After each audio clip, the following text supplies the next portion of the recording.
I'd like to welcome you all to the first session of the afternoon. If you don't mind, please switch your mobile off or put it on silent. I know it's a bit difficult after this big, beautiful meal. It's difficult to start the session, but I welcome you all to this afternoon. I'd like to welcome Prof. Yang. Prof. Yang, he is a professor in the Department of Anesthesia and Pain Medicine, University of Ottawa, and he is the Director of Professionalism at the same university. Professor Yang has very extensive and wealthy experience in the education and the training programs and training in Canada. As well as that, he did a lot of research, and he has a special interest in the perioperative medicine. And if you behave yourself, Professor Yang might play music at the end of the session, because Professor Yang is a professional music player in orchestra as well. So please welcome Professor Yang to this session. Thank you. Thank you. I'm going to try this. Shukran Lida Awatikum El Karima. I hope I said that right. And Watahia Laikum Mankanada. Did I say that right? If I could have the slides up, please.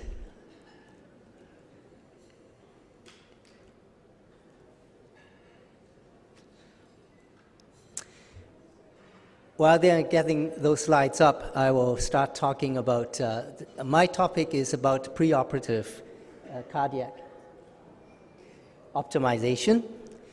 And it is an area that many of us wish there were something that we could do to say, this patient is going to be fine when we do surgery. Unfortunately, I think I would say at the end of the lecture, that's not necessarily the case. Thank you. And I'll give you the reason as I go along. So the objectives, I guess we don't have a projection there, eh? So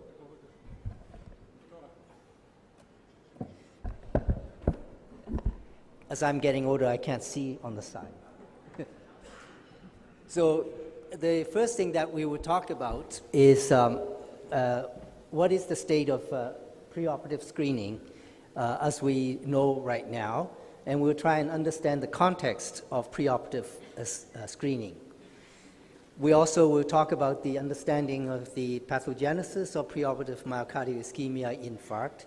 So we are focusing really on the ischemic side of the issue rather than vascular valvular disease or cerebrovascular accidents. And we're going to talk about the potential of how an echo can change. Thank you.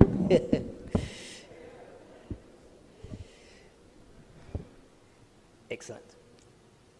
So we are helped in the sense that there is already an algorithm that the American Heart Association and the American College of Cardiology have put out. And this algorithm is well referenced. It came out in 2014, has been disseminated through a number of organizations, and it's easily searchable on the web for free. So it's not something that is hidden. And you can easily look at the algorithm. If people want me to go into the algorithm in detail, I will, but because of the 20 minutes, I think I will try and spend the time better in giving you the overview of what's going on than actually the actual algorithm steps. One thing I do want to point out is if you look at the algorithm, there are colors of the boxes. That reflects the level of evidence that the American Heart Association has come up with. And you see the yellow, which is class 2 evidence, and you see the red, which is class 3 evidence. Essentially, I will go into the more detail, but it's not class 1 evidence. The only thing that is class 1 evidence is the green box, and you see the algorithm coming down. That reflects the state of our science, which means we really don't have class 1 evidence to do a lot of the things that we think we should do. Having said that, I don't want you to think that there is nothing we can do and therefore we should just go ahead regardless, and I'll emphasize what the difference there is. In comparison,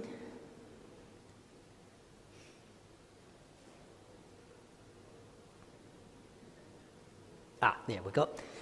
In comparison, this is the algorithm that came out in 2014 at the same time, looking at the dual antiplatelet therapy when patients who have a coronary stent coming for surgery. And you can see most of the evidence is class 1 evidence, and that's green box. So you have 3 green boxes and just 1 yellow boxes. There are no red boxes. It reflects that the state of evidence has advanced so fast for the coronary stents, because if you recall, even 6-7 years ago, we were struggling to understand what to do with those patients. But the cardiologists have really stepped up to the plate and answered many of those questions. So that is the state, unfortunately, for pre-op testing when we're talking about anesthesia and perioperative care.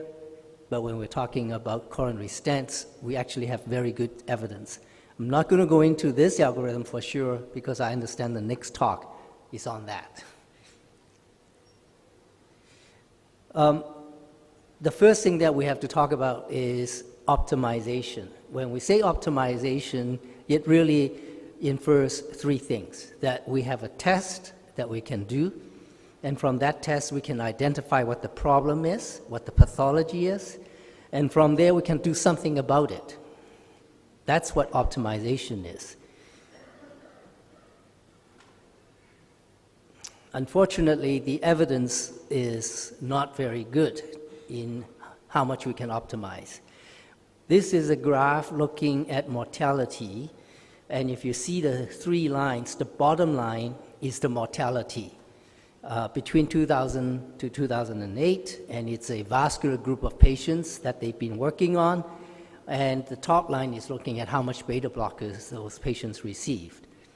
And the emphasis in that paper was to say that increasing the number of beta blockers did not change the mortality in vascular patients. But more importantly, there are a number of studies which will confirm the same finding. Our mortality in high-risk patients, we have not been able to change. It just stays the same. So that becomes a major issue when we say that we can optimize the care of these patients. One of the reasons is this plot. This was published in the Canadian Journal, but there are other plots similar to this, other studies similar to this. And what essentially David Wong found with the senior author is that when you do revascularization, does it affect post-op mortality? That means before a patient comes to surgery, you find coronary artery disease, and you say, okay, we go and do a revascularization, put in a stent, or we put in the cabbage as a procedure. Does it actually change outcome? No, it doesn't. It doesn't change post-op mortality. Does it change post-op MI? Well, it doesn't. So that really puts a big damper, as we say. We can optimize the patient when we actually are not changing outcome, and we don't seem to be able to change the outcome. It's very unfortunate because most of the things that we are seeing potentially changing outcome, and most of us are seeing that in big database analysis, and that's the minimal invasive surgery, as well as the intervention radiology. So I'm talking about, previously we would talk about an open AAA procedure. Now we're talking about an EVAR, a stent in the aortic aneurysm.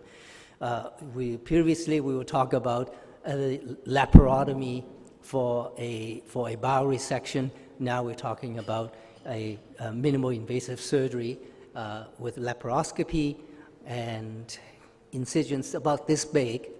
They get the bowel out and that's it.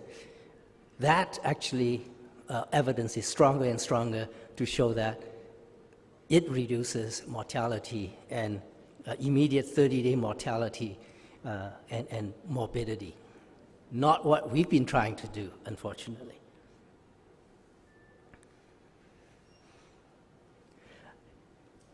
Is this new? It's not. In 1995, Mason actually did a study looking at decision analysis. I showed you the diagram just so you know that it's quite rigorous as a study on decision analysis. But essentially what they found was if you take a deep breath and you go ahead with vascular surgery in the face of a patient with some angina, that actually is not that bad compared to if you do all the angioplasty, angiography. The only group that actually had a higher risk was a group of patients where you know there's inoperable coronary artery disease when you've done all the investigations and you still go ahead with the surgery, then you end up with a higher mortality, 3.8%. And the reason for that was simply you're subjecting the patient to additional risks. Angiography, whatever coronary revascularization procedure, and at the end of it, you do the index surgery.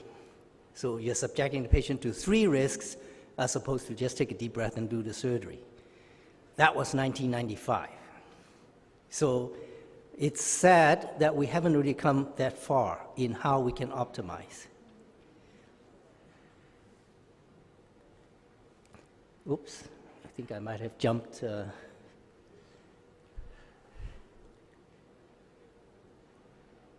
Anyways, the American,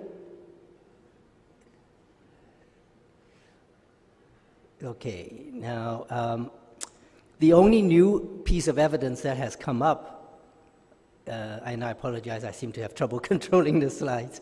The only new piece of evidence that has come up is a recent article, and the American Heart Association guidelines actually refers to it, when the patients have an acute MI, and then they go on to have either a PCI or some sort of angioplasty stent versus a CABG, and then they come for surgery, a non-cardiac surgery. If it is done within a month, the risk is much higher. And compared between PCI versus CABG, CABG is actually much better in terms of reinfarction. And so what does that mean? Well, that means, number one, we should delay the surgery to 2 months if someone has an acute MI and then they have to come for surgery. At least 1 month, if at all possible. It also suggests that maybe if someone has an acute MI and you have to do a procedure, a CABG might be better off. But the evidence is still just one study, maybe still weak, and certainly the Heart Association did not put that out as a recommendation. They highlighted that there's something there that we need to look at. What is also important for us to know is that this is in a group of patients with acute MI, and then you decide what to do. That's quite different from somebody who has angina coming for a non-cardiac surgery, and then you decide what to do. So those are 2 different denominators, 2 different populations. So don't confuse the finding of this study versus what I just said in the last 4 slides.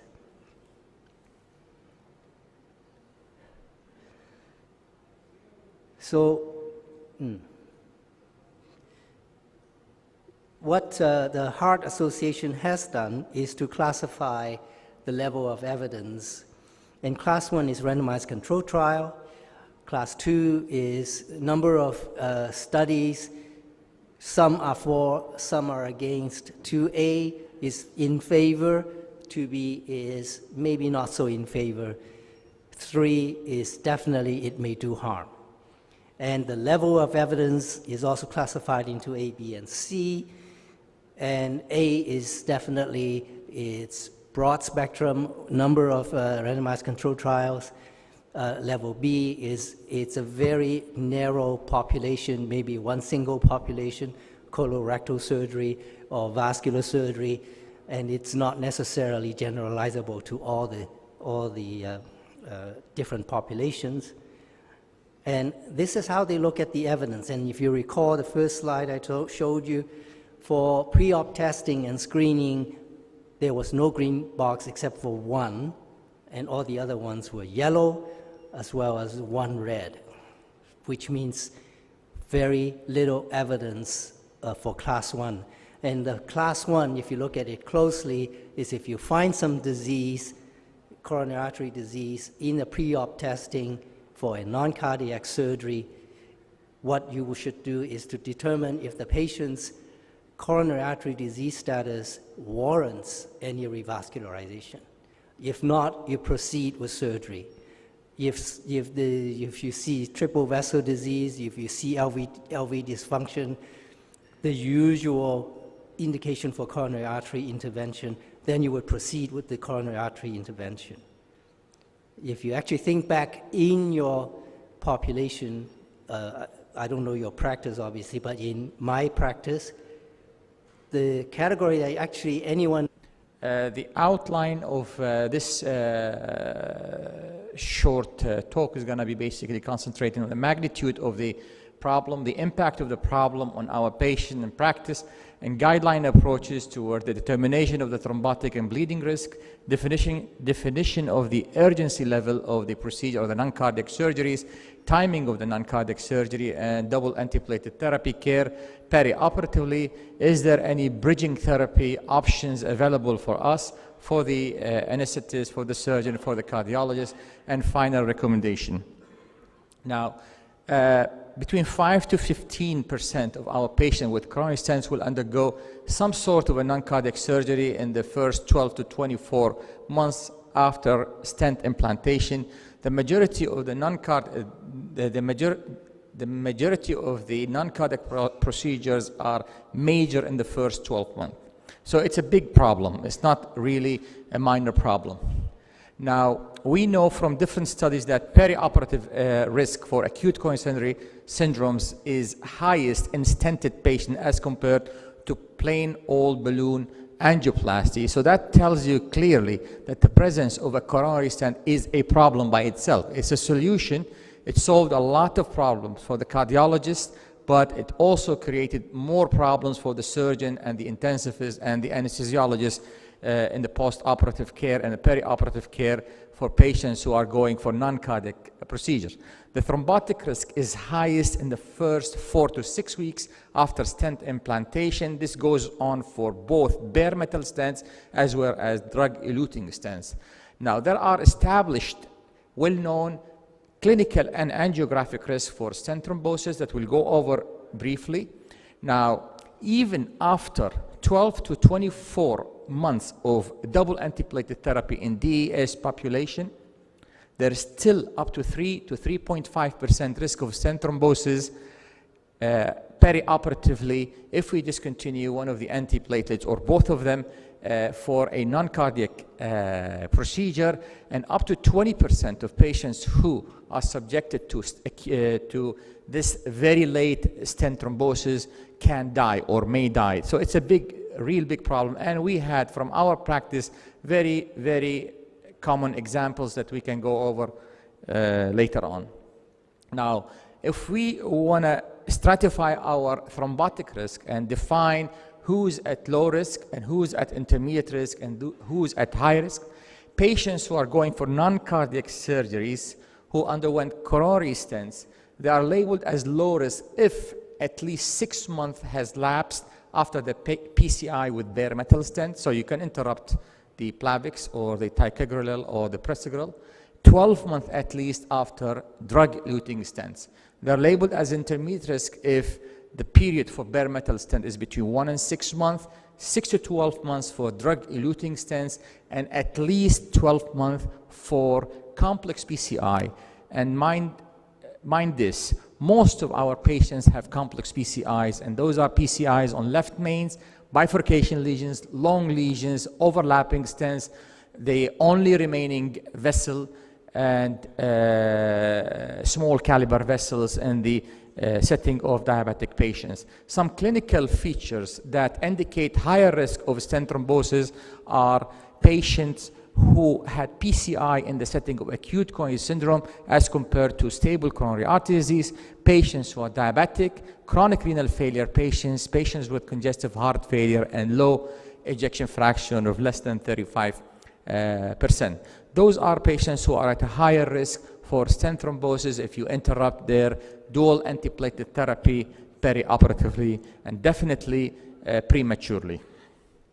Now, this slide is very important. This is adapted from a huge VA registry of more than 40,000 patients who had stents at one stage and going for non-cardiac surgery. I would like you to concentrate on, I think we don't have it, yeah? It's a little bit. If you go maybe here, the last section of this is basically going over the time scale since the stent implantation, and it tells you that the highest risk for major adverse cardiac events if you interrupt dual antiplatelet is in the first 6 weeks, and the major adverse cardiac events is up to 11%.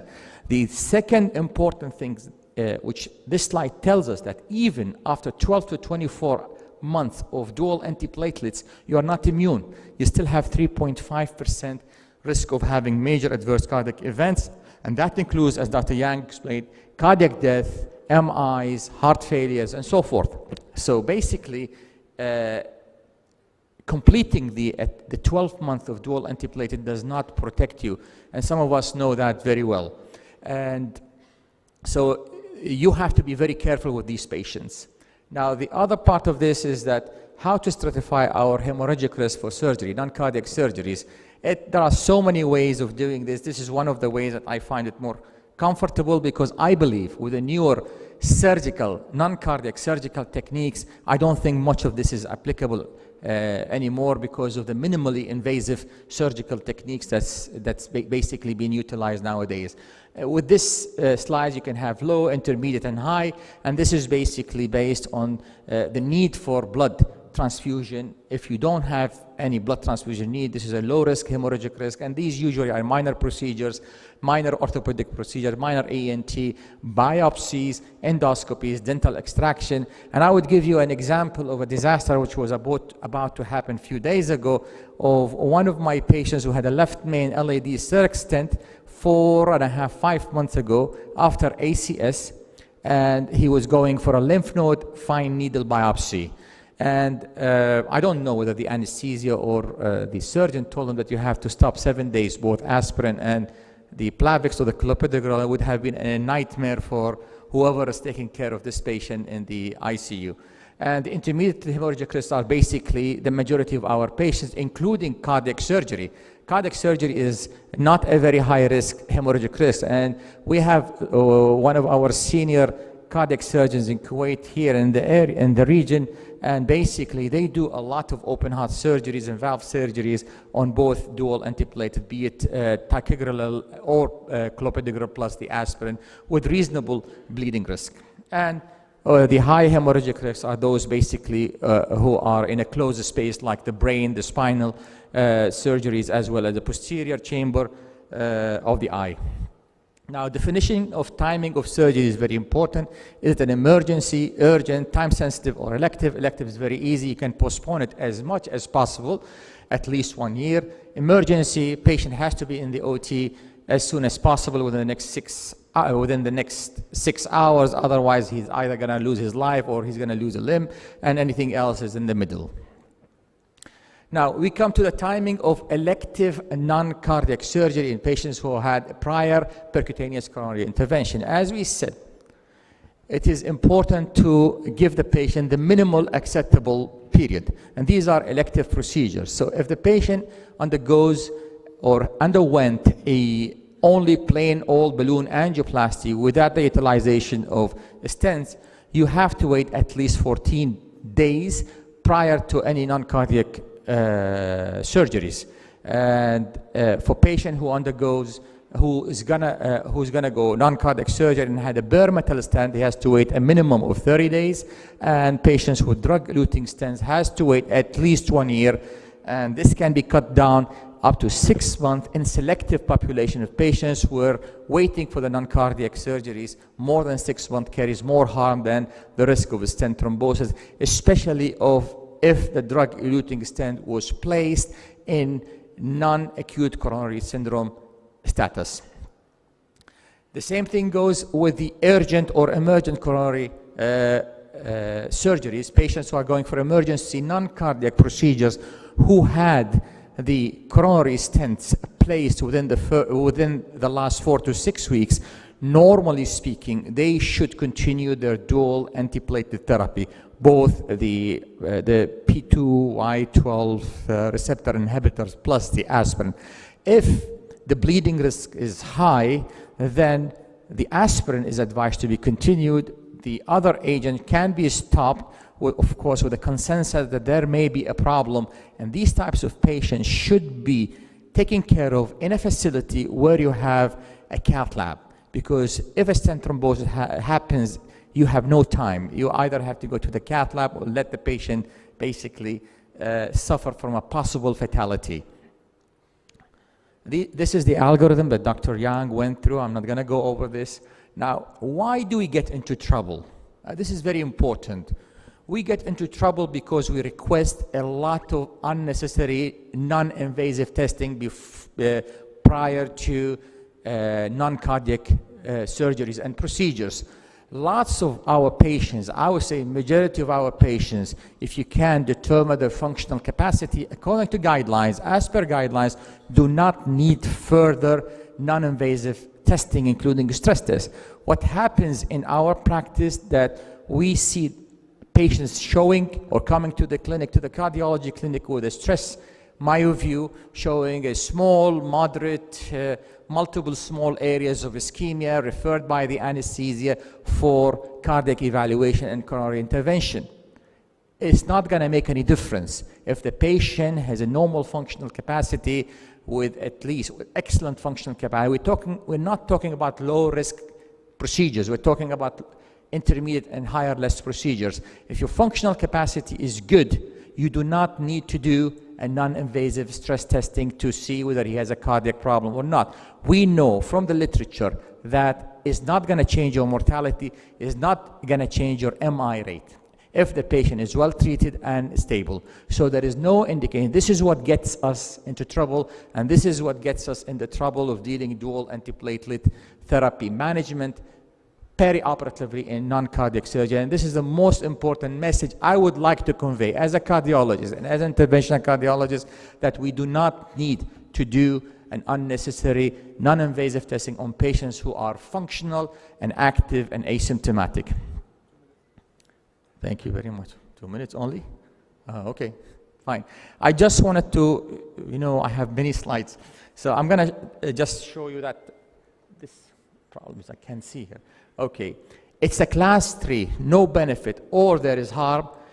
This class is very important because it is not recommended that routine coronary revascularization be performed before a non-cardiac surgery to reduce perioperative cardiac event. It's not going to work. It's actually going to make your life more miserable as an anesthesiologist and as a surgeon, an intensivist. And you have one trial here, which is a CARP trial, which is the coronary artery vascularization prophylaxis trial, which showed no difference in perioperative and long-term cardiac outcome with or without preoperative CABG or PCI in patients with stable coronary artery disease, with an exception of left main disease or patient with severe ischemic cardiomyopathy or critical or severe coronary, severe aortic valve stenosis.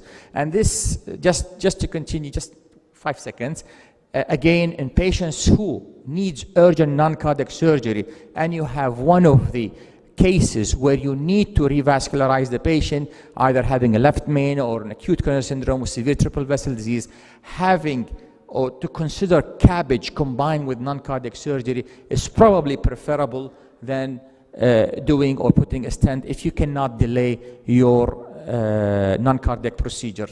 And bridging therapy, 1 more minute, it's suitable for patients with very high risk, thrombotic risk, if double antiplatelet therapy is interrupted due to high bleeding risk. There is no benefit from low molecular weight heparin. There is no benefit from unfractionated heparin. Short-acting intravenous antiplatelet therapy with agents like tyrofibam, 2B3A inhibitors, was found to be safe and effective in small studies in very high-risk patients. Cangrelol, although it's supposed to be one of the newer agents, is not approved by FDA for this purpose. This is a vascular surgery scenario combining thrombotic risk versus bleeding risk, and again, the same rule applies. Conclusion: until further solid evidence are made available, it is recommended to individualize the patient's care in the context of multidisciplinary team approach, inclusive of the cardiologist, surgeon, anesthesiologist, and most importantly, the patient, to reach the best management plan for patients who has a coronary stent and going for a non-cardiac procedure. Thank you very much. The intraoperative cardiac monitoring, cardiac output monitoring rather, it's become quite in vogue, and I think it is important for us to keep a very close eye on this because it's very promising. But there are challenges when we use this monitor, and it depends on the context, what you want me to talk about. First of all, I'm not sponsored by any industry, and I'm not against industry, so this is as subjective I can be in talking about this topic. So the objectives here is that we will review the reasons for intraoperative cardiac output monitoring. So it's not cheap, so it doesn't make sense for us to just slap on a monitor on everybody. So we have to understand why we're doing this, and then we have to review the existing monitors. Now, in 20 minutes, it's very hard for me to give you a very detailed analysis of this, but I will give you a broad overview. And then we'll understand what the variability of cardiac output determinants. So cardiac output is not a single indicator that we can very simply monitor and tell us everything. It is something as a symptom as opposed to the cause. So we have to understand what the cardiac output means. Oh, sorry. Can you hear me now? I apologize. And I will give the sort of the current thinking about the use of cardiac output monitoring. So the reason for cardiac output monitoring is it depends on why you want to use it. In the case of moderate to high-risk cardiac patients, I really don't see any reason to ignore transthoracic echo or transesophageal echo, or even in the old days, and currently still a lot of people believe in the PA catheter. It really still comes down to if you have a high enough risk patient, those modalities still should come back in for you to think very carefully about. In the context of ERAS, which is enhanced recovery after surgery, which has been very much talked about, in the last 10, maybe even 15 years, really the cardiac output is part of the dialogue that we have about fluid management under ERAS. But I want to give the context. It's always important for us to understand why we're doing certain things. ERAS is not about fluid management only. ERAS is about a whole bundle, a whole package of what we have to do. ERAS is about what we need to do, we meaning surgery, anesthesia, as well as potentially internists or other specialties before admission. And then the day before surgery, the day of surgery, and the post-op care. But on the day of surgery, intraoperative fluid management is a key component of ERAS. And this is from one study outlining what the bundle is about in ERAS in 2006. And the same thing about ERAS in other journals, and you can go and look it up. But they emphasize, again, goal-directed fluid therapy and alternative analgesic modalities. those are key components, or two of the key components, I should say, that affects enhanced recovery. So it's not just the fluid. So we should not delude ourselves to think that if we manage the fluid perfectly, then the patient is going to go home early. Now, the NICE guidelines, which is what is used in the UK, recommended the adoption of CardioQ in 2011. It stirred up a lot of controversies in the UK. Nevertheless, from their perspective, it reduced post-op complications. There was evidence for that. It reduced the use of CVP lines, and it reduced the hospital stay. So what's there not to like? That's why they went with the CardioQ. So what are the monitors that we are talking about? So once you have something like the organization such as the NICE coming up with a set of guidelines like that, it really sort of stimulates the whole discussion. Okay, we need to now use the monitors. So what monitors do we have? Well, we have pulse contour, that is the flow track, or using the arterial line, and then from there you can calculate the pulse contour of stroke volume variability. Now there's also photoplethysmography. I always have trouble saying that word, but I said that one time, nice, okay. Esophagus Doppler, and that's the CardioQ, and as you probably know, that's a Doppler probe put in the esophagus, because it's just a Doppler. It's a very thin probe compared to the transesophageal echo probe, although the TEE probe nowadays is becoming so much smaller as well. So the Doppler beam, the CardioQ, you line up essentially the aorta with the Doppler beam, and you try to measure the cardiac output. There's also bioimpedance, and that is measuring the amount of fluid in the thorax during each cardiac cycle, and the impedance changes. So impedance is a very interesting physics phenomenon, and it's used in many circumstances. So even in volcanoes, people have used impedance to measure whether the volcano and the magma flow increasing, whether it's going to explode. So impedance is a very real and validated concept in many of the physics experiments. And nevertheless, in humans, it's not been that accurate. So then we go on to bioreactance. That's the next level. So I'll touch on that in a sec. The pulse contour is area under the curve of arterial waveform. So you have the arterial waveform, and any of you who still remember your calculus or differential equations, it is integrating the area under the curve for the waveform, and that gives you the pulse contour. And then they can use mathematics to transform the pressure waveform to flow waveform. It depends on three variables. It depends on the aortic impedance, it depends on the arterial compliance, and it depends on the systemic vascular resistance. And you can think of, if you think carefully, situations where one or many of those variables change. Therein lies the problem. All of these monitors have the same advantage. It's convenient, it's easy to put in, or relatively easy to put in, relatively non-invasive. However, it could produce errors when you have changes in peripheral vascular resistance. That's one of the biggest problems. So any one of you who's done cardiac or doing cardiac would know what I'm talking about. You may have the radial arc line in. When you're coming off pump, many of the times you will find that your radial arterial pressure is nothing like your aortic root pressure. That difference is due to systemic vascular resistance. It's been studied. People have used nitroglycerin to try and reverse that.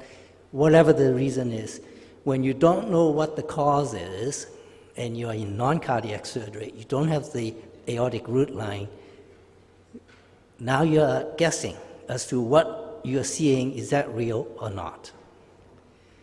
The esophageal Doppler, we tried it as well.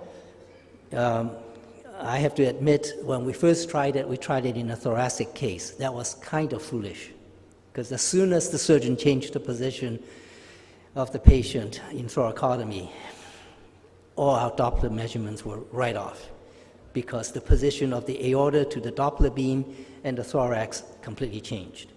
But even in laparoscopic robotic surgery, going into the steep Trendelenburg, my gosh, where is the true Doppler beam angle we should be? So the problem is when we change position.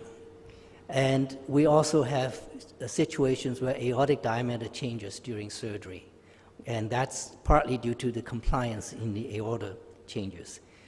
So the Doppler beam is different from TEE in the sense that you don't have a picture to tell you that you are lined up properly. You just have to rely on the Doppler, and it produces some errors. Bioimpedance, as I sort of refer a little bit, it is a physics, a mathematical measurement of the physics of fluid in a certain area, and in this case it's in the thorax, but we know that in the presence of pulmonary edema or changes in peripheral vascular resistance, the fluid in the thorax may not be actually blood flow, and that's where the discrepancy came in. And in fact, bioimpedance never really caught on, because very early on people already noticed that it just was not that accurate. We also then went to the next level, bioreactance and electrical velocimetry. Velocimetry is the second derivative using bioimpedance. And again, some people say it's accurate, some people say it's not accurate, but I would refer you to Critchley's article in the Anesthesia and Analgesia, and basically they found that when you have extreme height, and in female, as well as in situations where you have high cardiac output or low cardiac output, it's not accurate. The bioreactance is looking at the phase shift in the voltage of bioimpedance as it changes, and again, same sort of errors that occur. However, more and more people are now looking at trending. Is it a good thing to look at the trend of these monitors? Not the absolute number, but the trend. If the trend starts to show a change, maybe that's when you should go by the trend, and if it's concerning, maybe you should go to the next level of TEE or some other means of monitoring more precisely what is going on. And all of you know this.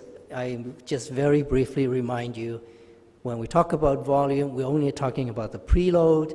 It's the Frank-Starling curve. You give volume when it's low, and then you start to see a fluid response when you move the volume up the Frank-Starling curve. Well, except the Frank-Starling curve changes when there's increased contractility due to sympathetic stimulation, so the curve shifts, not along the preload curve, but it shifts to a different family of curves. And then on top of that, guess what? The systemic vascular resistance changes also how your Frank-Starling curve responds. We all know that. This is all from our basic physiology, early university or medical school. And this is kind of the graph that you would expect to see. So when you're just monitoring the cardiac output without knowing the context of where this is coming from, you may think it's a very simple little indicator that you can just rely on. But it really means that you have to decipher all of these little things that change your Frank-Starling curve. On top of that, we all know that determinants of cardiac output are multiple factors. Heart rate, we can tell. We can tell from the ECG how the heart rate is changing. The preload, we can use maybe the Frank-Starling curve. The afterload, well, we don't always know. And we know that if the patient bleeds and you're hypovolemic, we start to see the pulse contour change. That's how the stroke volume variability started to come in as an indicator. Contractility, we have myocardial ischemia, we have systolic dysfunction or failure, we have diastolic dysfunction or failure. None of that is measured. When you see a drop in cardiac output, you have to try and decipher what actually is causing that. We also have pulmonary hypertension, we have valvular diseases. So a number of things, variables in there that we have to decipher. So I will give you a case, a 46-year-old man for obstructive sleep apnea and hypertension for septoplasty. Not big deal. Episodic shortness of breath with moderate exercise, well, I can vouch for that every day if I try to run up the stairs. No previous general anesthetic, no medication allergies, and the only thing was the atenolol for the hypertension. Examination unremarkable. BMI was 43. After induction, BP dropped to 65/30, and BP continued to drop despite ephedrine in increments. And the anesthesiologist decided to use epinephrine, 50 mics, heart rate 102, no BP improvement, TEE then was done. This was a case report in the Canadian Journal of Anaesthesia. I've given you the reference. You can actually look at it yourself. And can I have video number 1?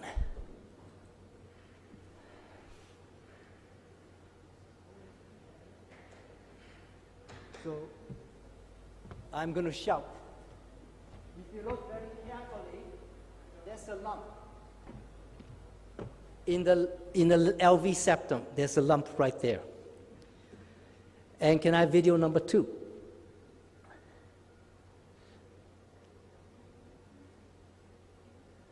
So this is zoomed in on the echo, and you can see the lump. And if you are quick with your echo skills, you even see a systolic anterior motion of the mitral valve. This patient has an undiagnosed HOCM. And by giving ephedrine, I guess, first of all, the patient was induced, became hypovolemic, given ephedrine, increased contractility, the HOCM got worse, then the patient was given epinephrine, even worse. We wouldn't have known what was going on.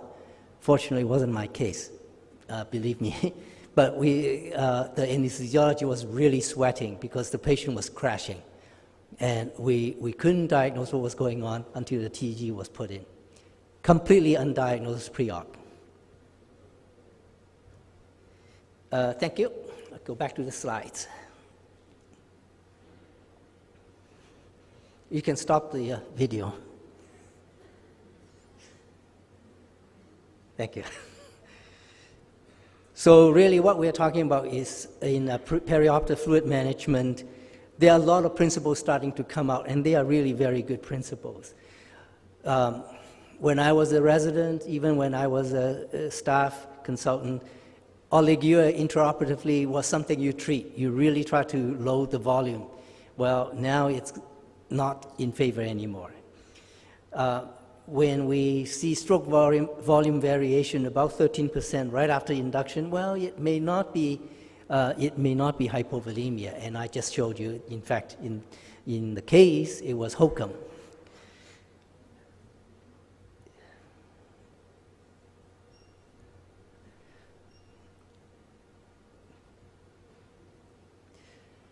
I think I pressed the wrong button or something happened.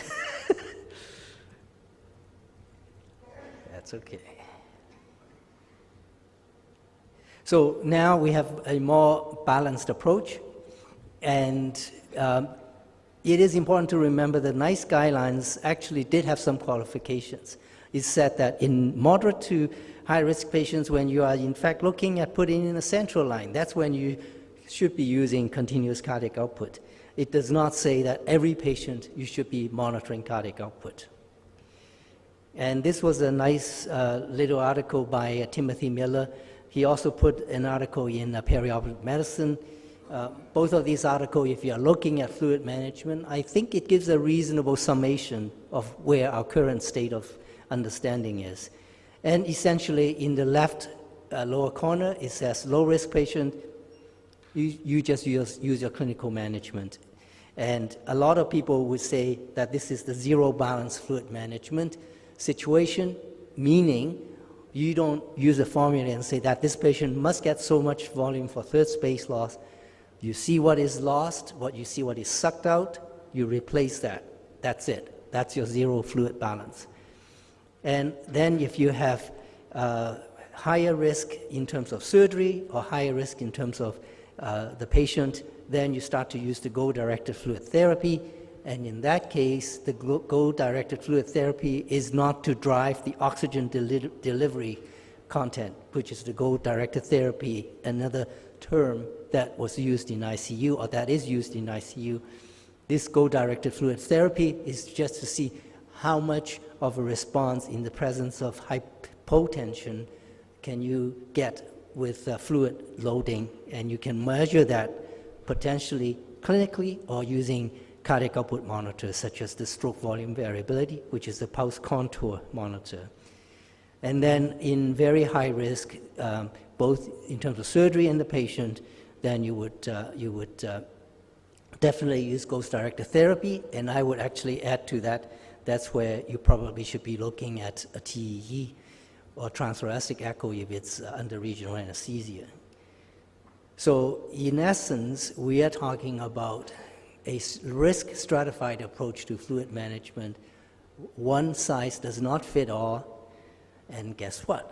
It comes back to the person who is managing the anesthetic has to think through what is going on and watch the suction bottle, watch the drapes, watch the peritoneal cavity if it's an abdominal surgery, because if you have a patient with ascites, that's a different management plan than a patient with a laparoscopic MIS surgery for the same procedure. Time. This is my summation. For every complex problem, there's always a simple solution that is wrong. If you're looking for a simple cardiac output to tell you everything, we don't have one. Thank you. Thank you very much.